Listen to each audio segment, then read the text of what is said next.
of the Docent program, but the 20-umpteenth year, Michael, of free concerts for children. Yes, about 23, 24 years of Oakland East Bay Symphony doing free concerts for elementary school children.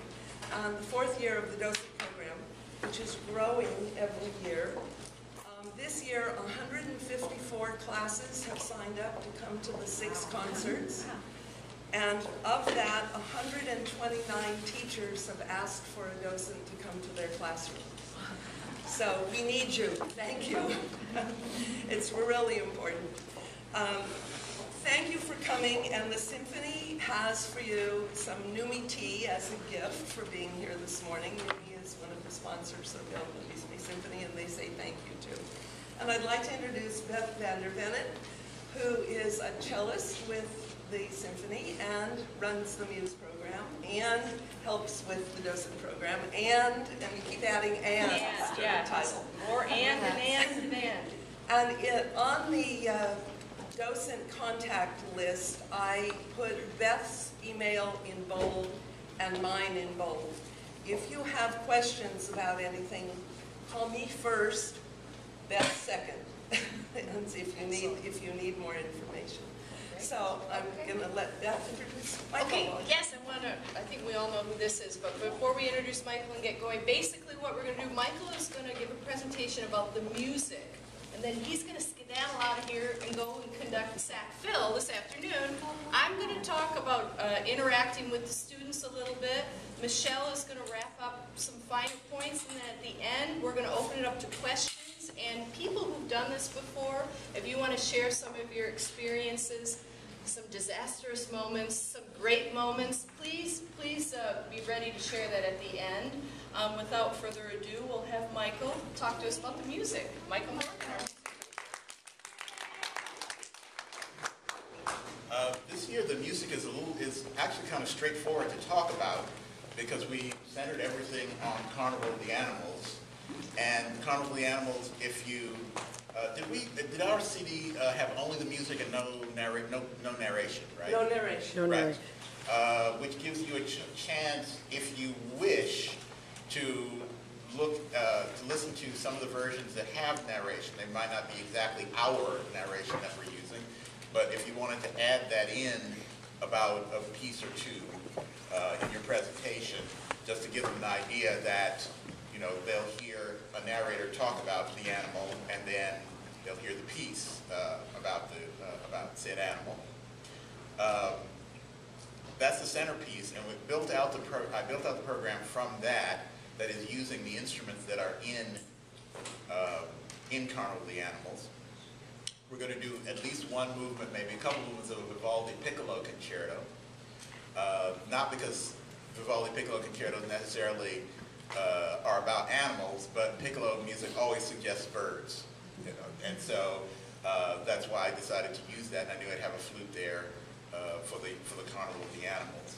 And then the other piece we're doing is the Gershwin, an arrangement of the Gershwin Promenade, which has a subtitle "Walking the Dog," even though it is not strictly speaking about a dog, but it's always been called "Walking the Dog." So it keeps the animal theme going for the whole show.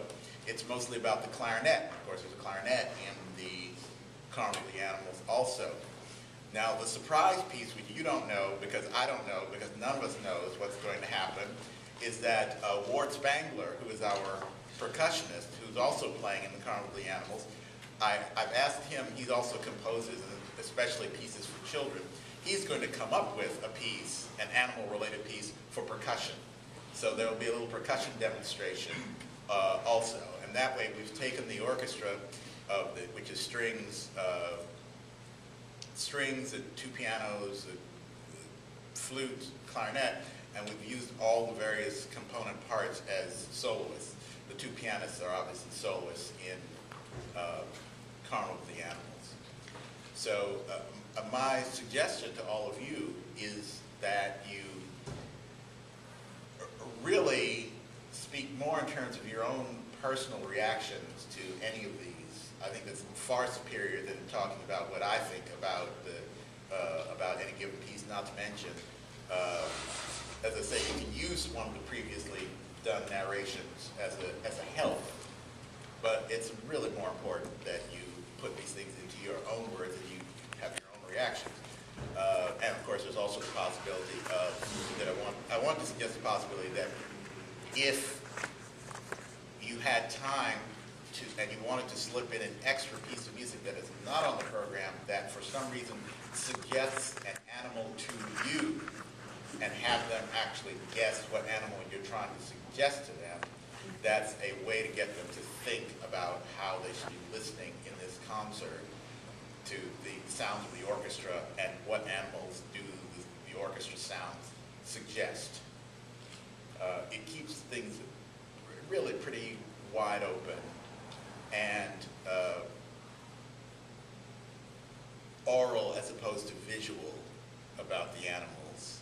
I mean, we do have a visual component to this. That's right. Yeah, I'm going to mention that as well. Yes, You want to? Concert, because I thought, you know, in order to encourage some interaction between us and the kids, we're doing an art project along with this about drawing and drawing animals or making masks.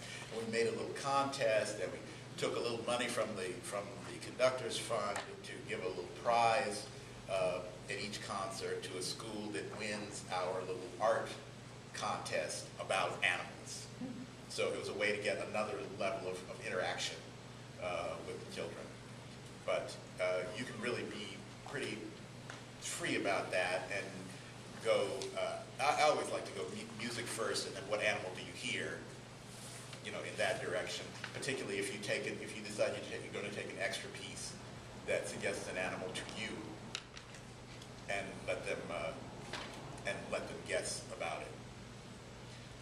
So I actually think it's much more simple and straightforward than a lot of years where we've had more convoluted subject matter. This one goes through, this one's right straight ahead. So does anyone have any questions for me about the music? Yes? Michael, are there any specific instruments in any of the Carnival of the Animal pieces that we should be talking about? We have the poster sets that are over here with big pictures. Well, each movement of Carnival there's generally one instrument that predominates in the movement, like the swan movement is the cello. The elephant movement is the bass. The aquarium movement is the flute. There's an aquarium, there's a bird movement. Right. Yes, there's a bird movement. Let me remember my Yeah. here. Oh, you don't have, you didn't do that. I do. Oh, yes, there it goes. Yes.